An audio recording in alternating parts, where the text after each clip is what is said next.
Quinn is one of the most hated top laners in all of League of Legends. So hated, my own teammates flamed me just for picking her. But you know what? Screw them. So for the next 10 hours, I'm gonna try to learn Quinn in 3 steps. First, normal games, second, do some research, and third, play some ranked games. I'm learning every champion, so one day, I can make the greatest Viego video ever. So what runes and builds should you go on Quinn? Your rune is usually Electrocute for burst, there really is no other option right now. Your build starts with Profane Hydra or Static Shiv for wave clear, then Edge of Night for survivability, and finally Collector, a Last Whisper item, and Infinity Edge for the late game. And with that, on to some normal games.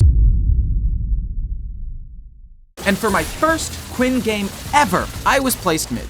But that didn't seem to matter too much. It didn't matter what lane I was supposed to go when I was just flying around the map getting kills everywhere. Say what you want about Quinn, but something about zooming from fight to fight was so exhilarating. Unfortunately, I learned the hard way that just because I could make it to every fight doesn't mean I should, especially if I'm getting hard outplayed like this Pike kill. Oh, he predicted it. Oh, he's actually so good. But then there were the fights that felt destined. Getting 1 kill, then 2, then 3 kills. No way I'm gonna get a penta in my first game. I didn't even get a quadra kill? Come on. Anyway, after that game, I thought nothing was gonna stop my Quinn. But when I went top, things went a little downhill. Quinn's range made me feel invincible, like nothing could touch me. But it turns out, I was doing a few things wrong. Quinn should use her E as an escape.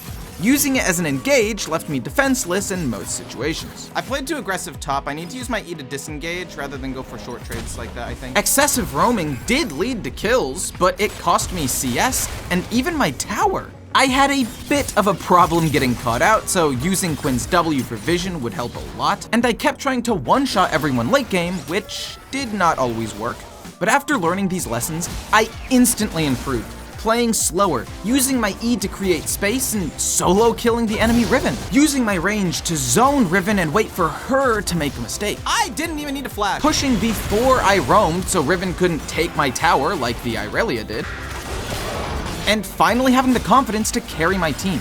My damage, fighting, and mechanics were at an all-time high. So even though 23 kills wasn't quite enough to win this game, it didn't even matter to me. Man, I had so much fun, actually, like despite the loss. And don't even get me started on using Ignite instead of Teleport. It allowed me to have more pressure in the top lane than ever before. This is because you don't need Teleport to gank or get back to lane. You have a freaking bird to carry you all over the place. This extra pressure and speed opened up plays most other champions could only dream of. And after eliminating the enemy jungler here, I thought I had mastered Quinn.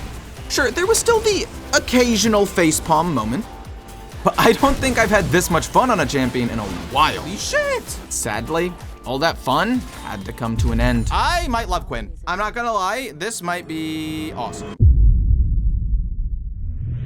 That's when everything took a turn for the worst. Suddenly, I just kept getting ganked. Looking back, I was blinded by my stubbornness, but I was winning before, so I couldn't be the problem, right? And once I was behind, I got frustrated and forced fights like I did in Hour 1. Even in winning lanes, my greed became my worst enemy. Using my range so well to dominate the early game, just to overextend, get ganked, and start over from square one.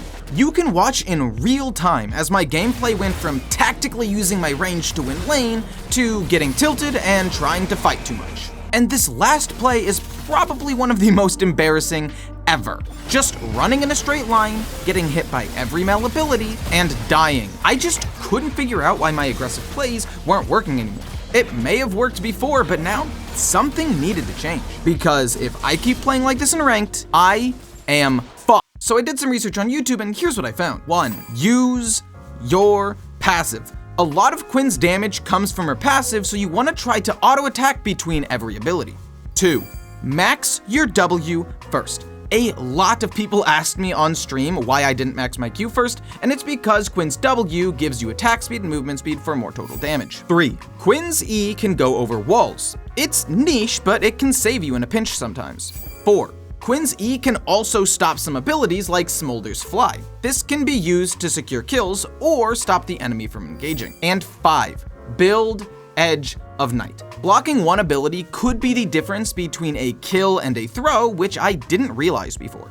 But would these tips be enough to get me through ranked games? The tips? Yes. But nothing could have prepared me for my own teammates flaming me. And when you get flamed by your own team before the game even starts, it definitely messes with your performance. I became demoralized and just couldn't focus. Once you're in your own head, everything feels heavier. Sure, some mistakes were just mechanical misplays, but most of my mistakes were just me feeling completely defeated.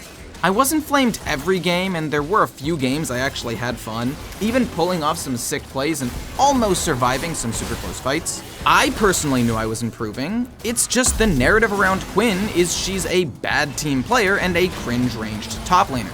But ironically, Quinn is an amazing team player using her ult to roam around the map. She is kind of a cringe-range top laner though, I'll give you that. But almost every game, my own team would just take the wind out of my sails. I just want to play my champ, man. This challenge started taking a mental toll on me in a way no other challenge had before.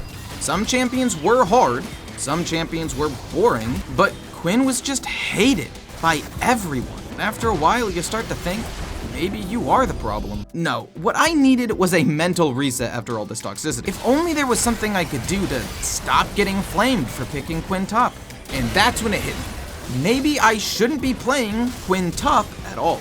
I didn't need a new strategy, I needed a total mental reset. The next day I switched from top Quinn to mid Quinn, and I am not exaggerating when I say everything changed. Quinn's damage with Electrocute allows her to play like an assassin in the mid lane. And as a mid laner, there's no pressure to pick a duelist or a tank, I'm just an assassin.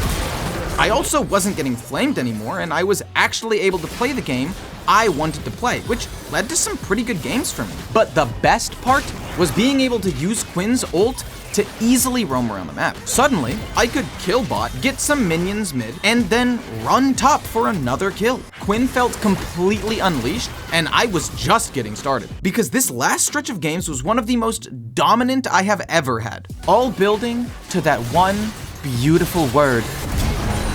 But it wasn't just the role that saved my Quinn gameplay, it was also my mindset. For most of the challenge, I felt pressured by chat and myself to stomp early game. And while Quinn's early game is strong, this mindset made every game feast or famine.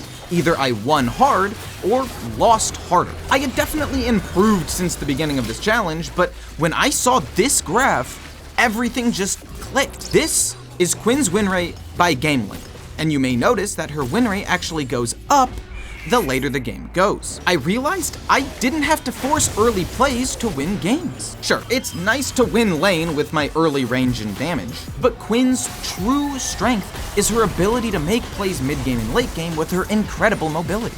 For example, this fight. The enemy overextended chasing Rengar and Misfortune, but using Quinn's movement speed, I didn't force a fight, but rather seized an opportunity. So now that my mindset was fixed, I was ready to give top lane another chance.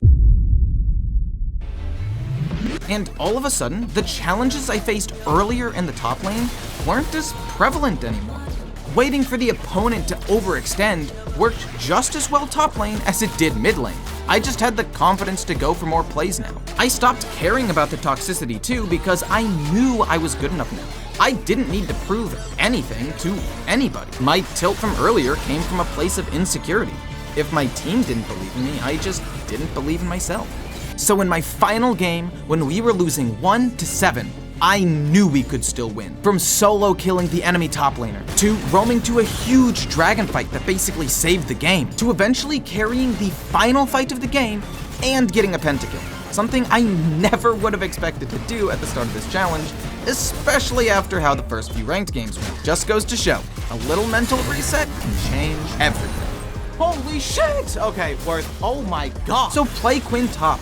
Play Quinn mid, it doesn't really matter. What matters is playing the game you want to play, as long as it's not completely troll like Yumi top or something. I think the League community is just so focused on hyper-competitive stats and aren't willing to accept off-meta things anymore, myself included sometimes. So get out there and play what you find fun, even if it is a cringe-range top laner. Oh yeah, I stream most days on Twitch and YouTube, so feel free to follow on Twitch or like, comment, and subscribe here on YouTube.